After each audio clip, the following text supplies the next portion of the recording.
Debbie, I am excited to record with you. For those who can't see us, maybe you're listening to the podcast. Debbie and I decided to wear matching glasses today. I love it. That's a good way to start the podcast. Black framed glasses. Debbie, you and I go back a number of years. Yeah. I used to host another podcast for a publication called People Managing People, and we really connected there through your HR experience, through your leadership development experience, and for your workplace culture experience. And I think this is just going to be such a fun podcast for those who live with an invisible condition, and maybe you're navigating the workplace, but maybe you're a leader or in HR and you've stumbled upon this episode and are just trying to understand disability inclusion. So before we get into it, Debbie, thanks for joining us. Why don't you just tell us a little bit about the work that you do and the people that you support? Thank you so much for having me, Tim. It's so great to be back and fun to be having this conversation with you. I've been in HR for 25 years, so a long time. I feel like I've seen a lot over my journey in HR. And I'm not sure if you remember, but my initial career actually was in social work. I used to work with at-risk youth. So I definitely have a real, bent towards supporting people, empowering people. So of course I ended up in the people and culture space in HR because HR is a broad field. And I'd say 20 years, I've been doing a lot of just leadership development, employee training, career development, performance management, coaching, culture creation. I do employee engagement surveys. I help create engaging workplaces where employees can flourish. I think you also know I'm a certified flourishing workplace and flourishing life coach. And so I do have my ICF designation as a coach.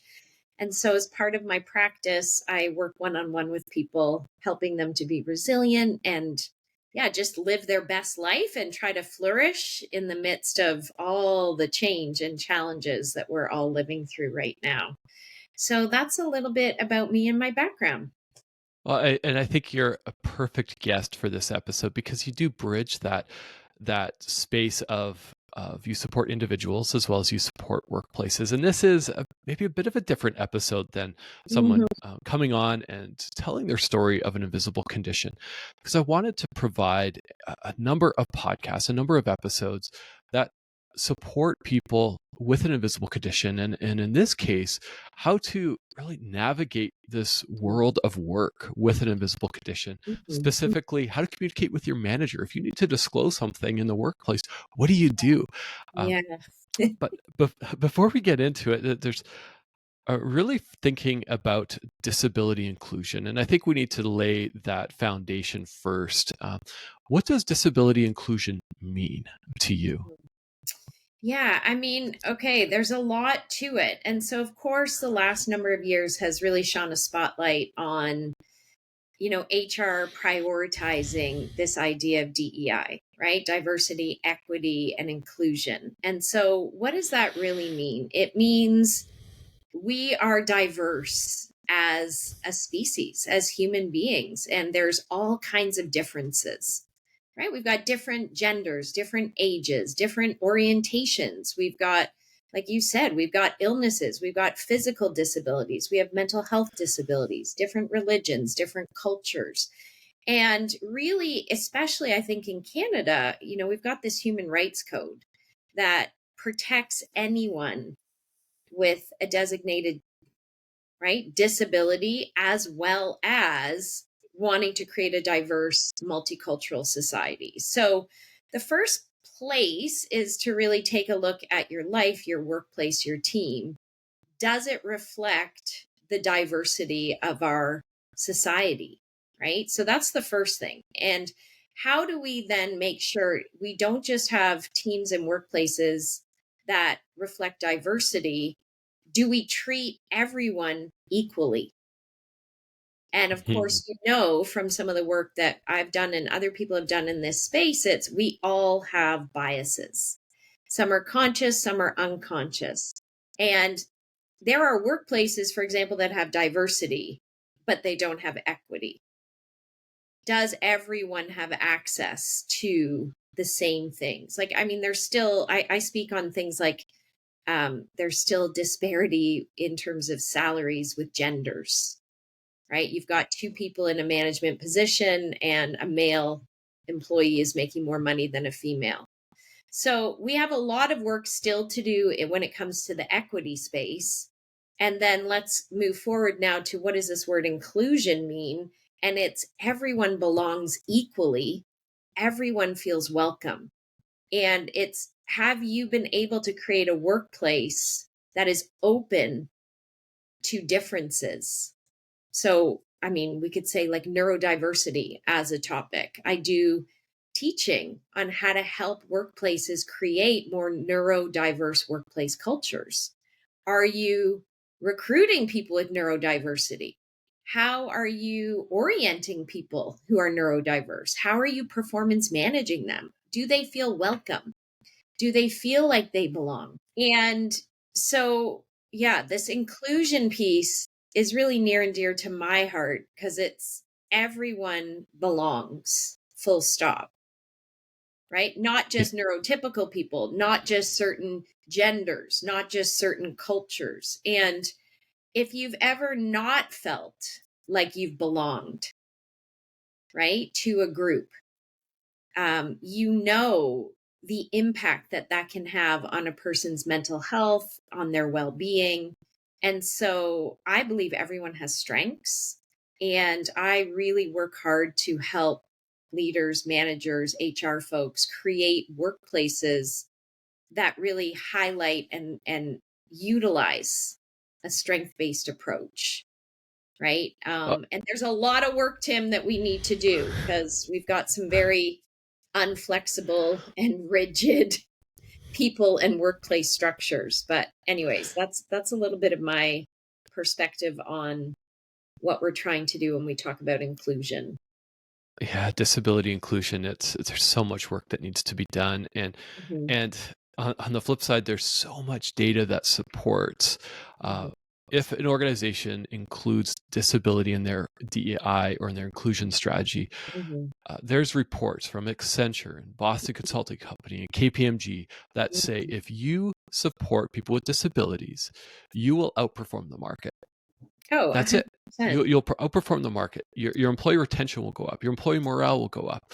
Um, your revenues will go up. Mhm, You're broadening your talent pool. But you brought in a key word, which is unflexible. mhm, mhm, I've compiled one of the most comprehensive databases on my website on invisiblecondition.com mhm. of invisible conditions and example accommodations. There's over 250 invisible conditions, Yeah. and the most common word that came up when in this database is flexibility. And Mm, we have to embrace flexibility if we want to truly create organizations where everyone can belong. mhm, And that doesn't mean, flexible to go, hey, I'm just going to go work on a beach somewhere. It's flexibility in, um, hey, I need time off to go to a medical appointment. Or, hey, I'm not feeling well today. Can I work from home? mhm, Or, hey, mhm, can I just always work from home? I get a lot of work done. Um, mhm, there's mhm, there's so much that we need to do from not just from a societal perspective, but from a workplace perspective. And we focus specifically on the workplace. mhm. If somebody lives listening to this and they have an invisible condition, something a non-apparent health condition, and they need to disclose, it's Mm, often met with, and I'm speaking from experience as well mhm, as mhm, 50 plus interviews I've done, there's a lot of fear, there's a lot of mm, stress. mhm, mhm, mhm. So speaking to somebody with an invisible condition, what advice, what would you offer somebody with an invisible condition who needs to disclose? Oh my gosh, such a great question. And I feel like we could go in so many different directions. I want to start first by just highlighting something really important that you just said, which is there's 250 invisible conditions. And So, that's not even complete yet. no. There's so many Well, different illness, conditions, mental health, like, and so many. someone could argue that everything is invisible. I could be sitting Hmm. here today with a heart condition and you can't see that.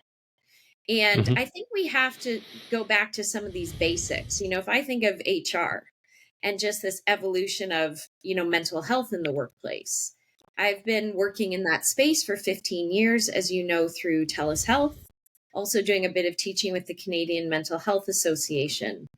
And it's still fascinating to me that when I'm talking to a manager or even other employees, and someone, for example, goes off on a stress leave or short-term disability due to a mental health condition, that people's reactions are like, well, how do you really know that's what's happening? Because we can't see it. And I'm like, it's just like there's so much bias in people's thinking, because I'm literally sitting there, and there was a time where I was having heart issues a few years ago. And I was like in those conversations with leaders and saying, well, I have a heart condition right now. Can you see that about me? Right. And it just right away flipped it on its head to get people to understand everyone is struggling with something. So to Yeah. even start this conversation, it's how about we create work environments that are compassionate and caring, that everyone comes to work with something going on. And if it's not Hmm. something going on with me personally, it could be I might have a child who's struggling. I might have a spouse who's struggling. I might have an in-law who's dying. I might have someone that I'm loving and supporting through a cancer journey. Like, people are coming to work bringing their whole self. And so, how do we create work environments that are actually open, that are caring, that are compassionate, regardless of whether we're talking about a physical health issue or a mental health issue or an invisible condition? Like, it doesn't matter. So let's just start there, coming from a place of care. And then what does that look like? So, your question, obviously, tons of fear will be there if there isn't psychological safety in the first place. Right. And so again, let's teach leaders how to create relationships with people where there's psychological safety. And now in Canada, we have these 13 factors that measure psychological safety in a relationship in your organization. It's called the national standard. There's 13 factors. And Tim, I've started, when I do my employee engagement surveys for companies, I've started assessing those 13 factors for psychological health and well-being. Because if trust exists between you and me, and you're my manager, and there's respect there going both ways, then I am going to be more willing to share with you the things in my life that are impacting my ability to perform. Hmm. And like, I'm kind of giving you some of these building blocks, right? So it's like, first, let's create a culture that cares, where there's compassion and understanding. Let's create a culture where there's psychological safety. Let's teach managers how to create trusting, respectful relationships with people. And then the last thing I'm going to say is, let's teach leaders and employees about this idea of performance management. And Tim, that has evolved drastically since I started teaching leaders about performance management 25 years ago, right? It was very top down. It was management driven, KPIs. Employees kind of showed up. I remember showing up to my first performance review. I knew nothing about it, didn't know what the form looked like, didn't know what they were assessing, had no input. It was literally done to me. It was a bit of a traumatic experience, to be honest. And I left that thinking there has to be a better way. Right now, thank goodness, here we are, fast forward 25 years, and I'm now teaching leaders and employees. There's two sides to this relationship. If you truly want to create a high performing, engaging workplace culture, your performance management process needs to be a partnership, and it needs to be collaborative. So if you're my manager, Tim, you've got 50% responsibility for our relationship being successful, but I also own 50% as the employee. And workplaces typically have only been teaching leaders how to manage performance. And then they come to me because they're like, our performance management isn't working. Employees aren't engaged. Like, we're not getting high performance. What's wrong? Well, you've only taught 50% of the relationship how to make this process successful. It would be like you and I being married and one of us going to marriage counseling and then wondering why it wasn't working, right? It's meant to be a partnership. It's meant to be a collaboration. And I am getting to the answer of your question, but it's not a simple answer. As you can see, there's a lot of steps that need to be in place so that if employees understand their 50% of performance management, part of that 50% is I need to come to you as my manager and tell you the barriers that are getting in the way of me being successful. And there needs to be the safety, the trust, and the respect in the relationship for me to be open and honest with you. That's a piece of what I own in this relationship and in this performance management partnership. And the piece then that the manager owns is to ask the questions, right? Is to recognize signs that someone's performance is struggling. And then to sit down with that person and inquire to find out why. So we do in Canada have something called the duty to inquire. So if I notice your performance is not what it usually is, then I have a duty as your manager to say, hey, Tim, what's happening for you lately? Because these are some things I've observed, and this is a change in you. These are some things I'm experiencing, and this isn't like you. Like, is everything okay? That's the duty to inquire. Now, when there's trust and safety in the relationship, you then, as the employee, doing your 50% to remove the barriers, if you felt safe and comfortable, might say, you know what, Debbie, I'm struggling with my anxiety. And, normally I'm pretty high functioning, but just recently something happened in my life. I don't need to tell you what that is. And it's really starting to affect me. And I'm noticing that, it's harder for me to make decisions. I'm not sleeping as well. Yeah, I'm noticing this is going on also in my performance. Could you imagine if we could have workplaces where we are teaching managers and employees how to work together in this way?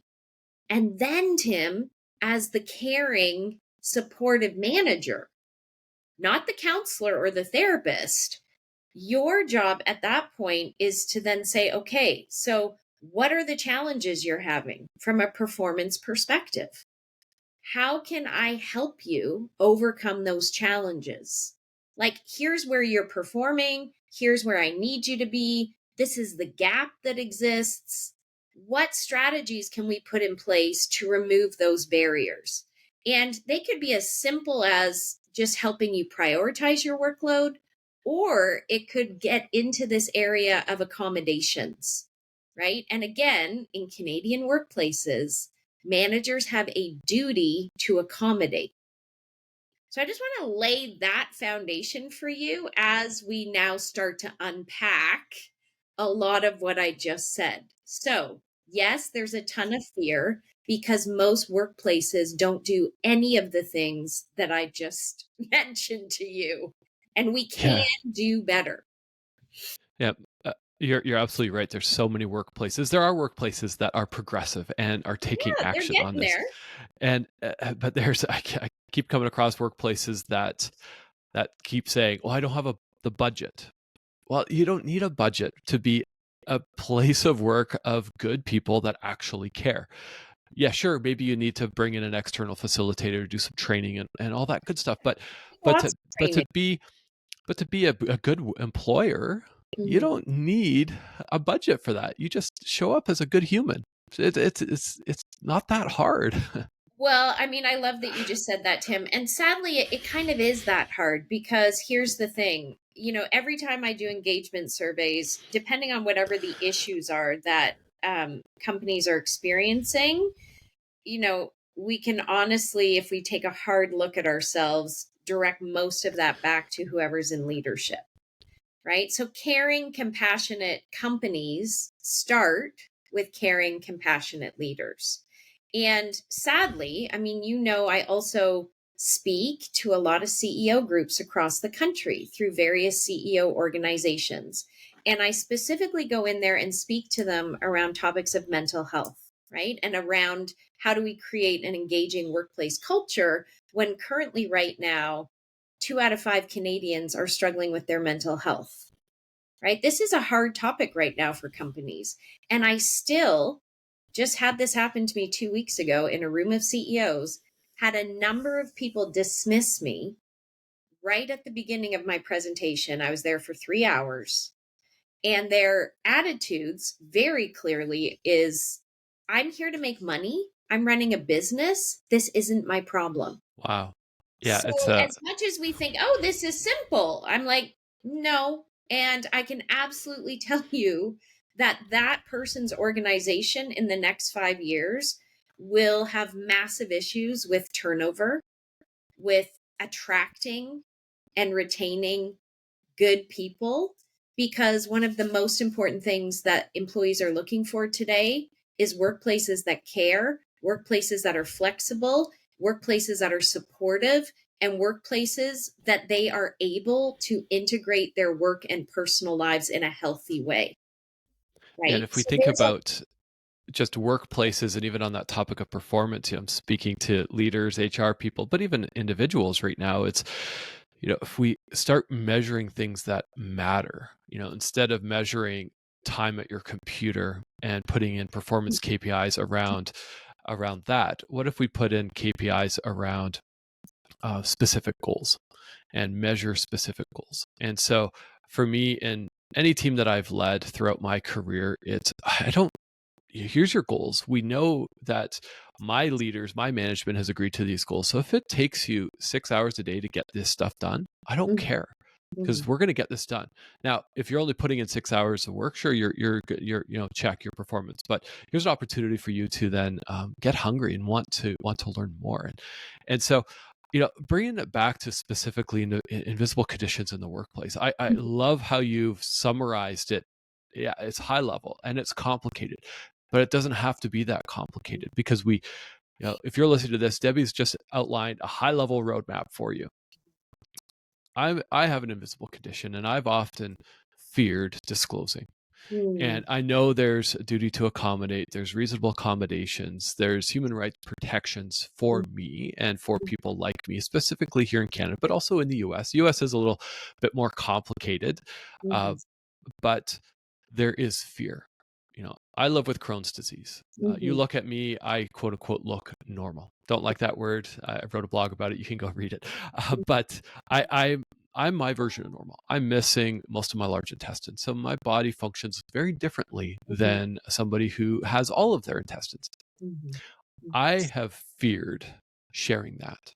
mhm, I also live with anxiety and depression. mhm, Uh, and I don't share that very often, mhm, because I don't want that to affect my opportunity for a future contract or future employment. mhm, Um, so how do we how do we support someone who is struggling mhm, to disclose, and it is affecting their work, and they mhm, know it's affecting their work, but there's so much fear in disclosing because there might not have that trusting relationship? So speaking specifically to somebody mhm. who has an invisible condition, what would you offer that person?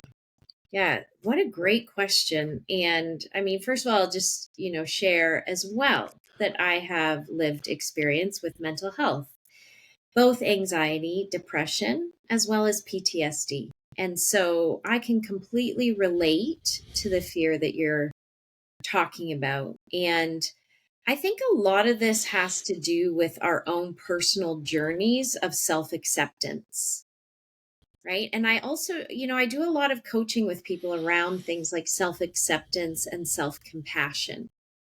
Because when we can accept ourselves, right, for who we are and what is going on in our bodies without judgment, now this becomes the self-compassion piece. It's empowering when we recognize that there's nothing actually wrong with us and it's not our fault, right? So these things have happened, whether it's because of genetics, whether it's because of environmental factors, whether it's because of abuse. Like there's so many contributing factors to any invisible condition. And I think helping us get to this place of self-acceptance then helps us develop self-compassion. You know, we're so great at maybe having compassion for someone else who's experiencing something difficult. And yet I know myself and a lot of the people I coach struggle with a very strong, internal critic or judge. And as long as that's what's going on, right, then that is what's going to prevent us from self-management and self-advocacy. Right. So there's kind of these pillars that when I'm working with someone, coaching them around this idea of flourishing, a lot of that is accepting who you are, where you're at, what's going on for you, having compassion for yourself so that you then can advocate for what it is that you need. And I look at what we're talking about here today, going back to this place of what is it that the employee can control in the relationship with their manager? It's to know who they are, what their strengths are, what their weaknesses are. So what is helping them be successful? What are the barriers getting in the way of their success? What do they need to thrive and be successful? And then the next step, once we do that with people, once I've worked with people to help them get to that place, the next step for them is now, how can I help you to start self-advocating, which is the speaking up and the being honest and being open and sharing and being assertive. And this is where agency comes in. And you are absolutely right. Fear keeps us quiet, right? Fear keeps us hiding. I remember the first time I ever got up in a group full of people and talked about my mental health, and I was shaking. I broke out in hives. I was bawling my eyes out. Like it was an extremely scary, stressful experience for me. And when I got to the other side of that, and the way that people kind of embraced me and like said, you were so brave. And like, I'm so grateful you shared that. And, then people started sharing things with me that they had been going through. It was like there was freedom on the other side, right? But Tim, that was like one conversation at a time. That was 15 years ago. Fast forward to where I am now today, where I speak at conferences, on podcasts. I teach about this in the workplace. No questions are off limits. I don't get stressed at all. That didn't happen overnight. So my encouragement for the people who would be listening to this podcast is start with the relationships where you do feel safe. Start opening up to the people in your life that you do trust, right? Where there is that safe attachment, and see how they respond to you, right? Yeah. And just get your feet wet, starting to advocate for yourself in those relationships. You don't go from not doing any of that to like doing that to the relationship with your boss that has the greatest amount of risk and fear. Like that would be like you saying, Debbie, I want to start hiking. And I'm like, great, next week we're doing Mount Everest. Are you ready? Right? So I'd be like, start talking more honestly with your spouse or your best friend, even your children. Like, build up some confidence, build up that muscle of even assertiveness, asking for what you want and need. And eventually, right, then through counseling, through coaching, through support, as your confidence grows, you then can maybe tackle that difficult conversation with the manager.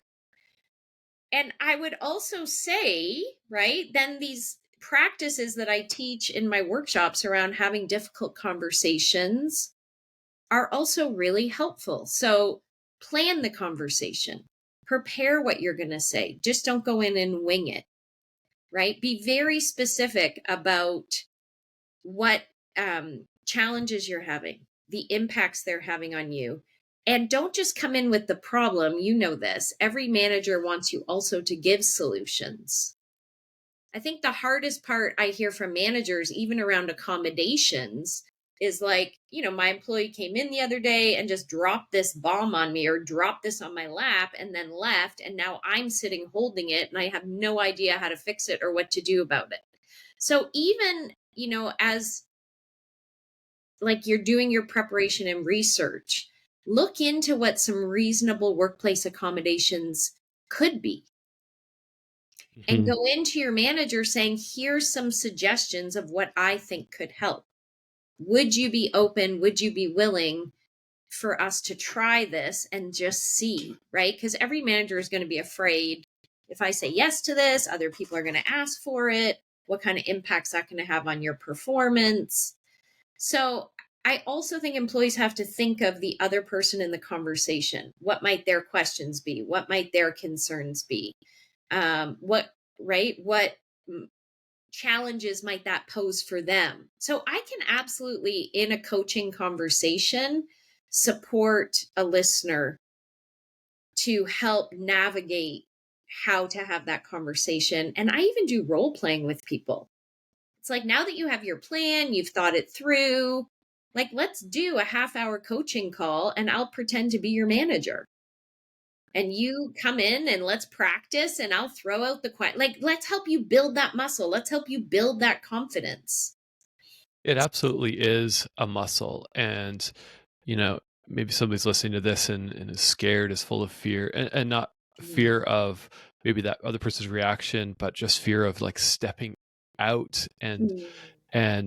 bringing Exposing. up the conversation. You feel exposed, you feel vulnerable. You feel But vulnerable. I would say, without a doubt, 100% of everyone I've talked to um, has felt that weight lifted off of them when they have opened up vulnerably. Mm. Because it honestly has opened up so many conversations. Well, not just for myself, but even for every podcast guest. I heard from a So podcast great. guest who was on and was speaking super honestly and vulnerably, and he had numerous people reach out and say, "Hey, thank you for sharing that. This is what I'm struggling with as well." And it is building out friendships. It's building out Community. the community, and that's the big word. And you're right. It doesn't happen overnight. And there's an article up on the site, and it talks about self-advocacy, and it really starts with, why it matters to you, why it matters to someone. What are your values? What are you hoping to get out of this? Mhm. And for a manager or an HR person, or even a family member who's listening to this, and the data is crystal clear. The 1 in 4 of us live with some sort of illness, disability, disease. Mhm. That's either in the US or in Canada. I think Mhm. it's over 16% of the world population live with a disability. So there's a lot of us. So Mhm. somebody, if you're listening to this and go, "Well, I don't know anybody with a disability." Yes, you do. If you know Mhm. more than 4 people, you know somebody. And so think about, maybe they haven't disclosed. And think about that for a moment, whether you're in the workplace or in your friend group or in your family. Maybe that it isn't a trusting relationship. Maybe there's more that you can offer. But for somebody who needs to disclose for whatever reason, maybe it's for an accommodation, or they just need to build that community.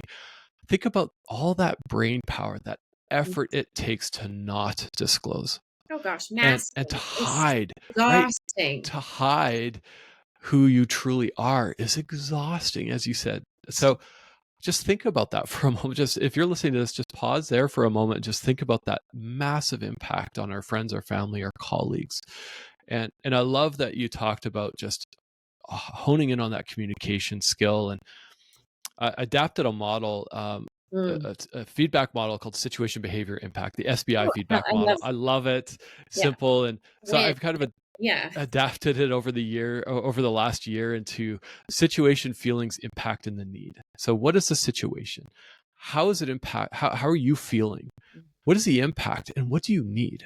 because you said as a manager, you need a solution, right? There's askjan.org, a great database of Accommodation. accommodations, the one on invisiblecondition.com. Another great company is disclo.com, so you can check them out. There's so many resources out there to support disability inclusion from a manager and HR perspective, but also an individual perspective. And it's complex. It's not as easy as like, hey, now I'm a trusting leader. Tell me everything and let's unlock your performance.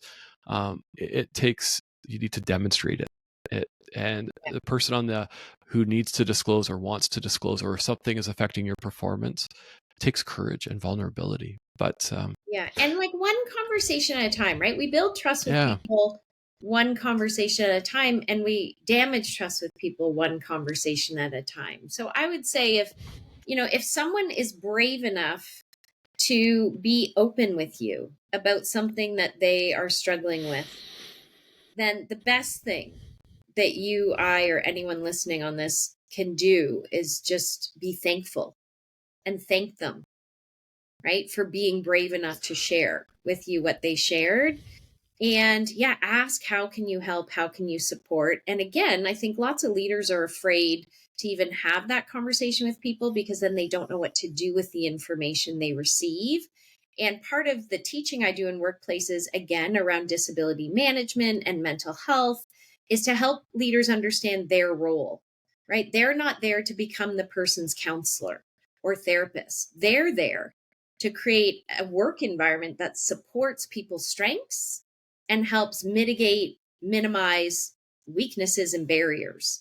And also, their job is to be a bridge to whatever resources and supports that the employer provides, and get to know resources and supports that are available in the community that they work in. So there's a lot, even just, like you said, if people are listening to this from the HR perspective, one of the things I say to HR folks is compile a list of all the community-based resources that support people in your workplace. So beyond your EAP program, beyond your benefits provider, here's all the other community-based resources that are there to support you if you're struggling with anything. So people know where they can go for help, right? There is help available. There are resources. Most people just don't know where to look. And I would then even say things like, if someone's listening to this with an invisible condition, they're struggling with their workplace, if you have an EAP provider, that's a great place to start, right? It's free. It's 100% confidential. You can get, maybe 5 sessions working with a counselor or a coach who can help you navigate this, who can help you develop the courage, the confidence, the tools, the skills to even have a conversation with your manager about this.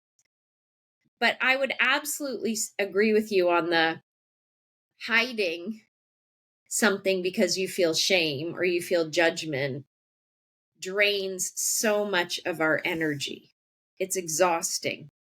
And so if you can, present what's happening for you in a way that helps people understand what you need and clearly articulate and communicate how your manager or workplace can better support you to be successful, right? That's truly, I think, the goal of what we're hoping to get to in this conversation. Yeah, absolutely. I think there's so much packed already into this conversation for both those living with an invisible condition. Maybe you're in HR, maybe you're a manager, maybe you're just looking to learn more about disability inclusion. And, it starts with, having that conversation, but understanding for yourself, maybe you live with an invisible condition, maybe you're caring for someone, why it matters to you. Start there. Just grab a piece of paper, write it down, talk to yourself on your phone, or send yourself a text, whatever. Why does it matter? And start having that internal conversation, because that will set the framework to then communicate outwards. And maybe you're struggling, maybe you don't have access to an EAP. Reach out. I mean, reach out to myself, Debbie. I'll invite her to share her contact information as well here in a minute. There's people here that want to support you. And if cost is a barrier for you, let me know. How can I support you? Let's create places, workplaces that people can truly thrive, that you can truly thrive. And Debbie, as we wrap up, I ask this to all my guests. Invisible condition exists to end this stigma. Like this project that I've working on, which is turning out to be more than a project, is really just to end the stigma, to empower voices and ignite social change. How are we going to end the stigma that surrounds invisible conditions? I mean, again, this goes back to, like you said, creating like good humans. And so that's one relationship at a time, right? So I think of myself as a parent. And yes, there's all these goals, right? That we're trying to, get our kids through elementary school, high school, get them to university, get them in the world of work, get them to move out of the house, right? Like there's all like, I guess, the KPIs of parenting. But early on, my husband and I sat down and we're like, at the end of the day, like we're shaping humans. And so what kind of people do we want our kids to grow up to be? What kind of character do we want them to have? What kind of values do we want them to have? And how can we help teach them those things? Right. And again, I'm going to say, my hope is HR folks are thinking these same things, leaders are thinking these same things. And just even as you said, that just people are thinking about this. So, I mean, if I want to have healthy, good relationships with people, one of the things that I really want to be able to do is be open to differences. And there's still so many folks out there who struggle to accept people who are different from them. And we're more different than we are the same. So it's about being open to differences. And then it's, do I strive in my relationships for there to be equality? So if I'm in a relationship with someone who's different from me, do I have biases? And yes, we all do, conscious and unconscious. So have I spent any time getting to know my own unconscious biases? And there's lots of, free assessments that you can do online to help you become aware of your own unconscious bias. And then it's, again, go back to inclusion and belonging. Like I want everyone I interact with to feel that they belong as they are. So what does that look like in my relationships with people? Do I only accept people who show up perfectly, right? Do I leave relationships when there's a problem? Do I cut people off if there's conflict? Like these are all things that you say being a good human, what does that actually mean? What does that actually look like? Can I tolerate differences? And getting to even know like your triggers, right? What are those things that trigger you? Because the bigger your triggers, the more apparent that is a bias of some kind or a judgment of some kind that you have about a topic, right? So as you get to know yourself, and then, as you said, self-reflect, what kind of human being do I want to be? Am I helping people feel that way that are in relationship with me? And I would say for myself, just on the mental health piece, it's also just as I've become more accepting of myself, my confidence has actually increased. And, developing self-compassion has helped my confidence increase. And so the more that I can be open and honest and share with other people, that's helping break down stigma. And it's also helping create more authentic relationships with people. So, I don't know, Tim, I do a lot of work in helping workplaces break down stigma. And so I hope that even just some of the things I've shared are giving your listeners some ideas. Absolutely. Maybe somebody again is listening to this who lives with an invisible condition. Here's an episode that you can just share with your workplace. Just send it out. Send it to everybody. Send it to your manager. Send it to HR, and say, hey, if you're this is an opportunity for us as a workplace, as a team, to do more or to do better. Or maybe you're working in an organization that fully supports you, and you can say, look, we're validated now. Here's an episode to validate the work that we're doing. And it's not just a checklist of here's 5 things you need to do and then we're done and we never need to worry about it again. We're humans, we're complex. Every day is different. We have things coming up in our personal life that may change daily, weekly, monthly, yearly, and that affects our performance. And so being able to create that trusting relationship within our workplaces will help us, dare I use the word, thrive. It'll help us perform. It'll help us feel that we are included. And you know what? If For me, if I feel included, man, I'm going to perform for you. I am going to, I will stick around. I will create revenue, whether you're for profit or not for profit. I'm going to drive this business forward.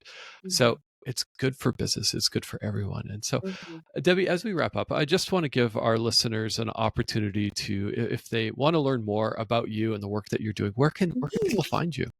Yeah, that's great. Thank you. I before I do that, I'll just say I completely echo. If we can create real diversity, equity, inclusion, right, in our relationships, in our workplaces, that 100% impacts engagement, commitment, loyalty, retention, productivity, work quality, creativity, like all those things, right? So, yeah, I love and am passionate about helping people do that in their relationships, but also helping workplaces to create environments like that. And so I would just say One Stop HR, and it's onestophr.ca. So the Canadian One Stop HR. And of course, my name is Debbie Pearmain. So you can find me on LinkedIn. And my website has my email address and my contact info as well. So I am happy always for people to email me questions, point people in the right direction, point people to resources. I will just say, you made a comment about counseling, and if your company doesn't have an EAP program, there are a lot of free resources now available, even for things like counseling. So the Canadian Mental Health Association has some great programs. They have a 6-week program called Bounce Back. I don't know if you've heard of that, but it's a 6-week coaching program. It's free and it's self-referred. So you don't need a doctor's referral. You don't need to tell anyone. You can just go on their website. You can refer yourself. You can register for this. That's a great start for folks. And I also just saw, I love following very positive, supportive people on Instagram. And I just saw BetterHelp is offering free counseling for the month of June. So that's an app, right? It's a counseling app. And I've even just seen counseling platforms now that are offering counseling at $45 an hour. It's not, you don't have to spend $200 an hour to get the help and support you need. I do coaching, not counseling. So like I said, flourishing life coaching, flourishing workplace coaching. But I also do those engagement assessments. I do lots of training for leaders and employees in companies. And I also do consulting. So I'm happy to support your listeners in any of those capacities as well. I love that, Debbie. And yeah, for those who are listening, we'll include that in the show notes. So head to invisiblecondition.com/podcast, and you can search out Debbie's episode and all that information there. And for those who are listening, I really appreciate you. I appreciate all the comments I get, the feedback I get. And if you have a moment, please rate us. I know that helps us go a long ways in making sure people find and discover invisiblecondition.com. Please share this episode out and all episodes out with your friends, your family, your colleagues. Yes. And I have 2 small asks. One is please subscribe to the invisiblecondition.com newsletter. This is a great place for Mm. resources, for articles. I'm spending a significant amount of time writing articles and creating resources, free resources for people right now, as well as if you have a few dollars, maybe consider donating to help with the production of this episode as well as other episodes. Mhm. That would be helpful as well. So with Mhm. that, Debbie and listeners, I hope you have an amazing day. Thank you so much for having me, Tim. And I will also say your Instagram posts are great. So for listeners to also check you out on Instagram, and you've got lots of good clips from past guests. And I've really enjoyed, yeah, your posts, and just so grateful for the work that you're doing in this space as well. So thank you for all you do. And thanks for having me today. Appreciate you, Debbie. Take care. Bye.